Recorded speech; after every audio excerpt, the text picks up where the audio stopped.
Hello बच्चों, hello साथियों, दोस्तों, आप सभी को गुड इवनिंग, नमस्कार। आइए तो देखते हैं वास्तविक संख्या के शेष भाग जो हम लोग पिछले क्लास में पढ़ चुके हैं 1 से 5 तक ले। और वास्तविक संख्या तो छठा संख्या देखेंगे कौन कौन हो जाएगा। अभाज्य संख्या,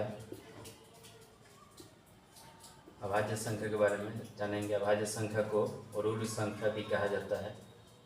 रूढ़ संख्या यानी वैसी संख्या जो अपने आप एवं अपने आप या खुद एवं एक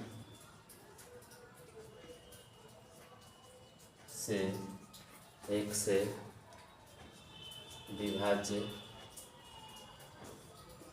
होता है उसे अभाज्य संख्या कहते हैं। इसका दो गुणनखंड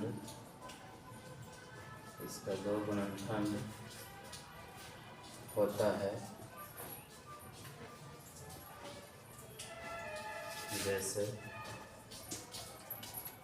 2, 3, 5, 7, 11, 13, 17, 19। ये सब में देखेंगे कि सब का 2 गुणनखंड होगा। अतः सम अभाज्य संख्या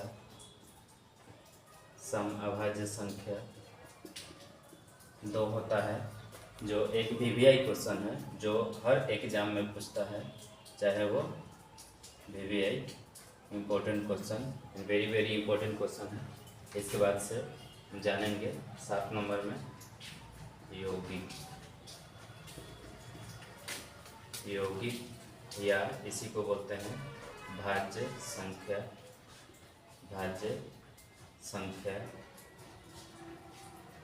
संख्या यानी यौगिक के बारे में आप जानते हो केमिस्ट्री में, उसी तरह का कुछ है इसमें भी, लेकिन इसमें कुछ अलग नियम होता है। तो वैसी संख्या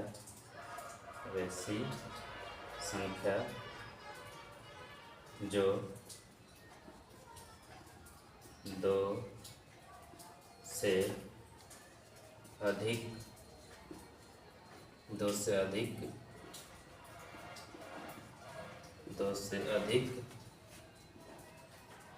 संख्याओं से विभाज्य होता है, उसे भाज्य या यौगिक संख्या कहते हैं। भाज्य या यौगिक संख्या कहते हैं। यौगिक संख्या कहते हैं। इसका गुणनखंड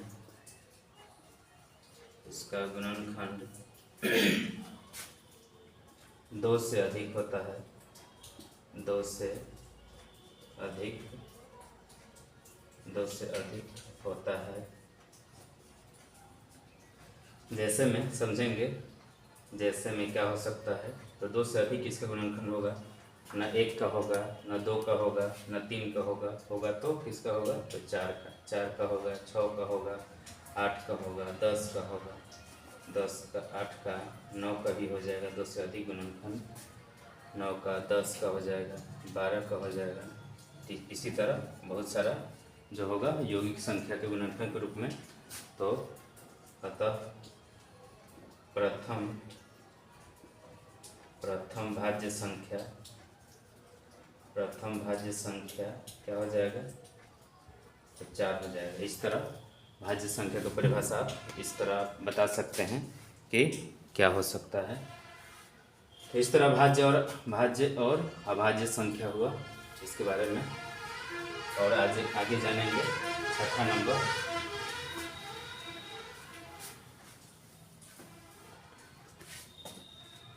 तो 8वां नंबर में परिमेय संख्या। परिमेय संख्या, परिमेय संख्या यानी वैसी संख्या जो p/q या भिन्न के रूप में पाया जाता है,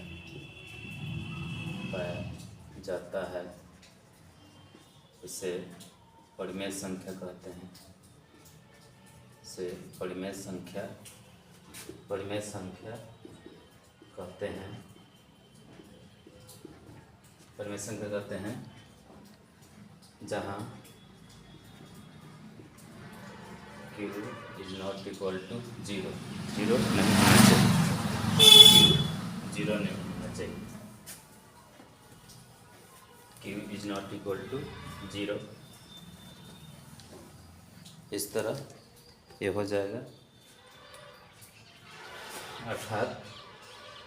अर्थात में इसका परिभाषा और भी हो सकता है कि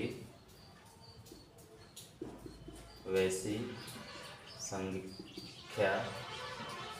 संख्या जो पूर्ण वर्ग एवं पूर्ण घन के रूप में होता है, उसे परिमेय संख्या कहते हैं। उसे परिमेय संख्या कहते हैं।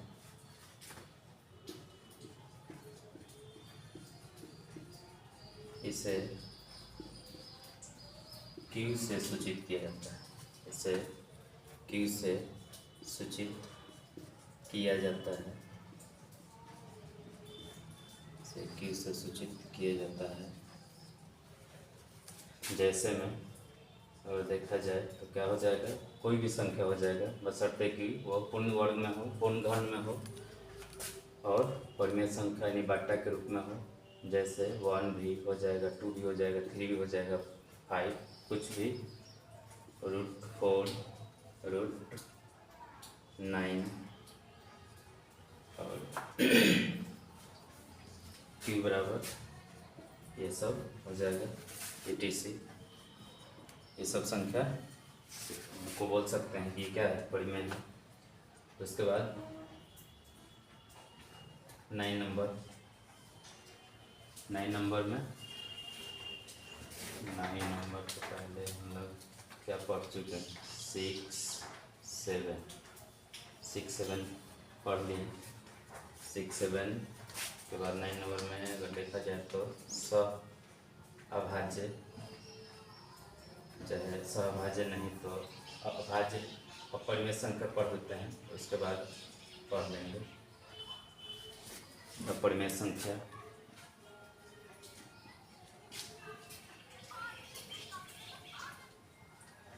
वैसी संख्या जो इसी के उल्टा है, मतलब कि इसी कहा जाए तो परिमेय संख्या का ये क्या है, विपरीत, विरोधी है, विरोधी भाई है। तो वैसी संख्या जो p/q या भिन्न के रूप में नहीं होता है,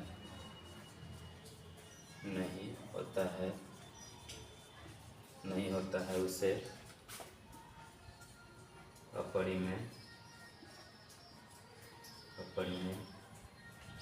संख्या कहते हैं।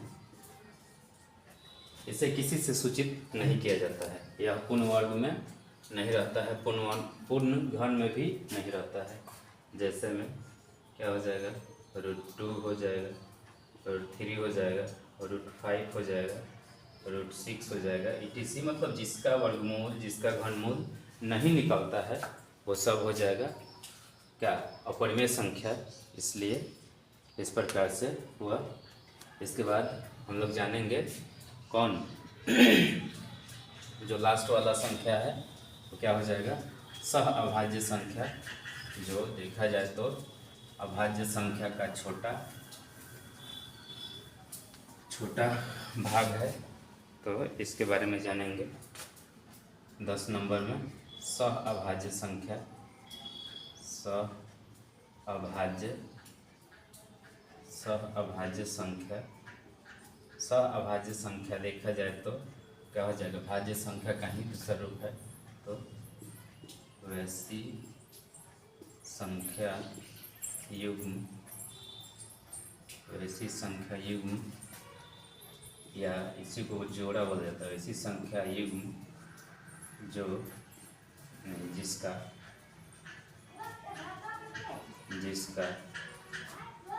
जिसका HCF यानी मस केवल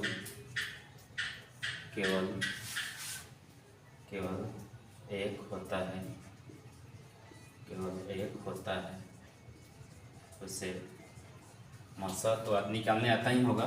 मसा निकाल लेंगे, किसी लगातार संख्या का मसा निकाल लेंगे। अगर एक आ जाए तो उसको उस संख्या युग्म को बोलेंगे वो सह अभाज्य संख्या है, उसे सह अभाज्य संख्या कहते हैं। जैसे में क्या हो जाएगा, 2 और 3 का HCF निकालेंगे, क्या हो जाएगा, 1 हो जाएगा। फिर 3, 5 इसका भी HCF निकालेंगे तो 1 हो जाएगा। तो इस तरह से और भी संख्याएं हो जाएंगी जो क्या हो जाएगा, सह अभाज्य संख्या हो जाएगा। इस प्रकार ये वास्तविक संख्या का ये सब क्या है, रूप है, वास्तविक संख्या के भाग है, जो सब मिलाकर वास्तविक संख्या के रूप में हम लोग जानते हैं। इस सब का भी HCF निकालेंगे तो इसी तरह बहुत सारा संख्या हो जाएगा जिसको हम लोग सहअभाज्य संख्या के रूप में जानते हैं। तो इस प्रकार से वास्तविक संख्या के सभी संख्याओं के बारे में हम लोग जाने, तो ये हुआ सभी संख्याओं का रूप और सभी संख्याओं का जितना भी परिभाषा होता है, यही सब है। इस प्रकार सभी संख्याओं के बारे में जाने। Thank you.